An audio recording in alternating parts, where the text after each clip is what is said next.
BIX01294. Why am I leading with the slide in regard to a chemical profile? Primary reason is this. We are dealing with a proof of concept, meaning BIX01294 is not a drug approved at this current state for being utilized in Alzheimer's disease with humans. And secondly, this is not a supplement. This is not an herb. This is not some sort of behavioral conditioning or treatment or anything along those lines.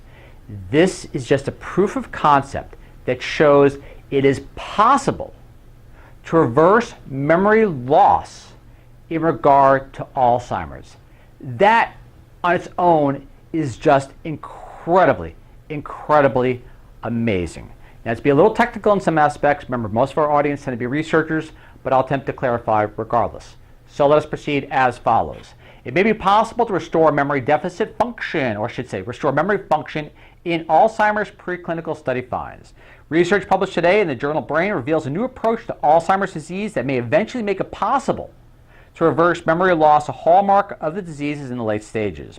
The team led by University of Buffalo scientists found that by focusing on gene changes caused by influences other than DNA sequences, because looking outside the box, called epigenetics, it was possible to reverse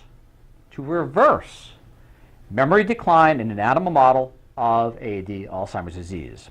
Quote, in this paper, we have not only identified the epigenetic factors that contribute to the memory loss, we also found ways to temporarily reverse. Now, you can hear the word temporary, and so what does that mean? Well, keep in mind, the BIX01294 altered the enzyme behavior in a way which was positive to restoring these glutamate receptors.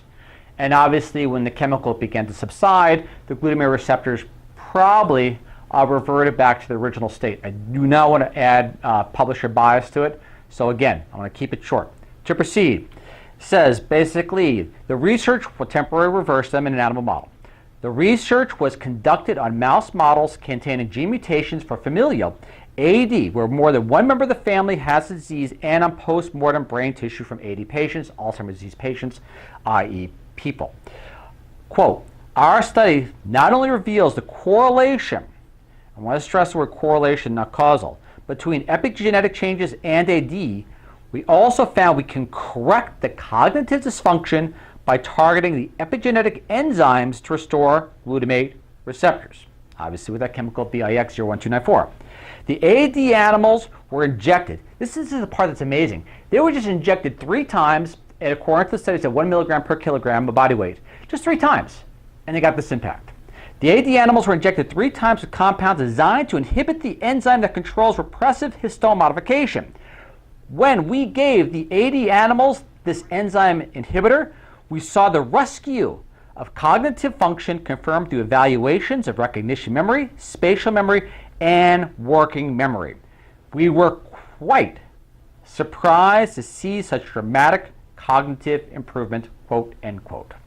So at the same time, we saw the recovery of glutamate receptor expression and function in the frontal cortex. These improvements lasted for 1 week. Future studies will focus on developing compounds that penetrate the brain more effectively and thus longer lasting. I sidestep there because the epigenetic effect requires some confirmation, and just by odd chance, I think it was January 8th, a study came out in regard to confirming, or that correlation per se, and on a grab sparkly board, where it said basically essential nutrient may help to fight Alzheimer's across generations. This is just to give weight to the epigenetic effect. So I know it's a sidestep, but still, and I'll lost the DOI to this one as well.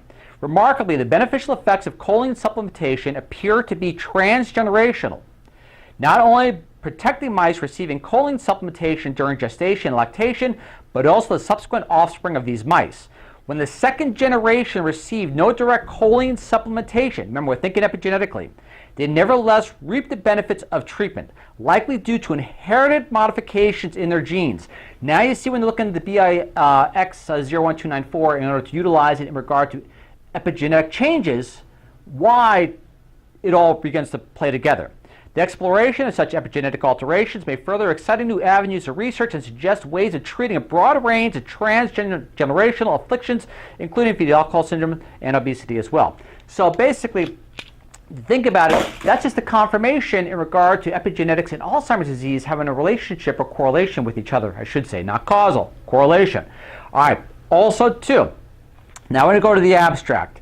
All right, obviously you saw the BIX 01294 slide in regard to the chemical designation, but the abstract will be utilized for our conclusion. And again, full DOI citations will be published with the link as well, and the cool part about this research, it is published in full. But let us proceed as follows. Our results, quoting, have provided the first experimental evidence that restoring the homeostasis of histone methylation could be a promising therapeutic strategy for Alzheimer's disease-related neurodegenerative disorders. Considering the multifactorial feature of Alzheimer's disease, manipulation of an individual or a couple, this is kind of like a little warning, and I'll slow down. Manipulation of an individual or couple of misregulated genes will unlikely ameliorate the physiological and behavioral deficits.